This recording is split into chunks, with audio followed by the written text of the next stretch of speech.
On va s'apprêter à opérer une patiente qui est obèse, qui pèse 110 kg, qui a un indice de masse corporelle aux alentours de 36, dans un contexte d'hypertension artérielle et de syndrome d'apnée du sommeil. Ça veut dire qu'elle fait des petites pauses respiratoires la nuit et qu'elle a besoin d'un appareil pour éviter ces pauses.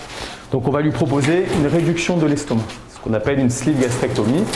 On va transformer l'estomac, qui est une poche, en tube, ce qui lui permettra de manger de tout, mais en petite quantité, et surtout d'avoir beaucoup moins faim, parce qu'on va enlever une partie de l'estomac où il y a une hormone qui s'appelle la gréline. C'est une hormone de la satiété. Donc par ce double mécanisme, la patiente peut espérer perdre une trentaine, une quarantaine de kilos sur l'année. La patiente est installée en position assise, quasiment, pour faire tomber un petit peu tout ce qui est graisse. Et on travaille avec une voie mini-invasive, c'est-à-dire qu'on ne va pas faire d'ouverture. On va faire des petits trous d'à peu près 1 cm et 5 mm. Et on va travailler dans un espace à l'intérieur du ventre qu'on va gonfler avec du gaz carbonique. Donc on fait des petites incisions, ça commence à monter. Quand on est à peu près à 1 litre, on va introduire d'autres instruments. Voilà, donc là on est dans le ventre de la patiente et on a tout un espace de travail. Ça c'est de la graisse. Okay. Ce qu'on appelle le tablier, le tablier du ventre, ce qu'on appelle le grand épiplomb. On utilise un appareil qui permet de coaguler pour éviter le saignement et de couper. En fait, on libère l'estomac là. Il est fixé à la graisse. On va le libérer pour pouvoir le couper. Donc en fait, la taille de ce qu'on appelle la sleeve, on va couper toute cette partie le long du tube, sans non plus trop serrer. Donc on va passer maintenant à la section de l'estomac. On met des agrafes, vous allez voir, qui vont permettre de couper et en même temps de faire l'hémostase de l'estomac. Attention. Alors il ne faut pas trop serrer.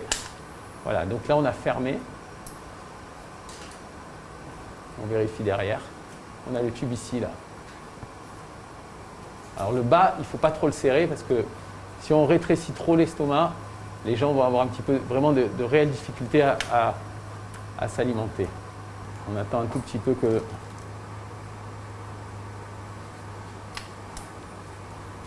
Voilà, tiens. Donc là, on a mis le deuxième coup d'agrafe.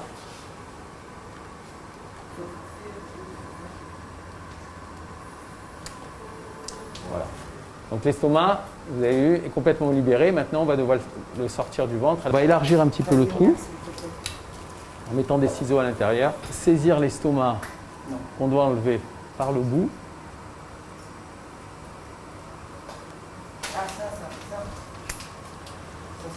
Et on va le faire monter ici.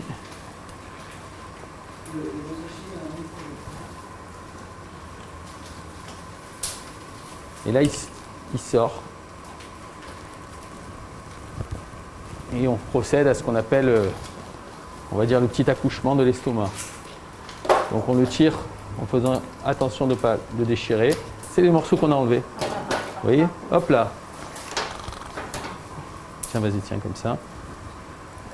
Et donc on a le morceau qui a été enlevé en totalité avec la poche derrière. Donc on a enlevé à peu près les 2 tiers de l'estomac. On va prendre la colle.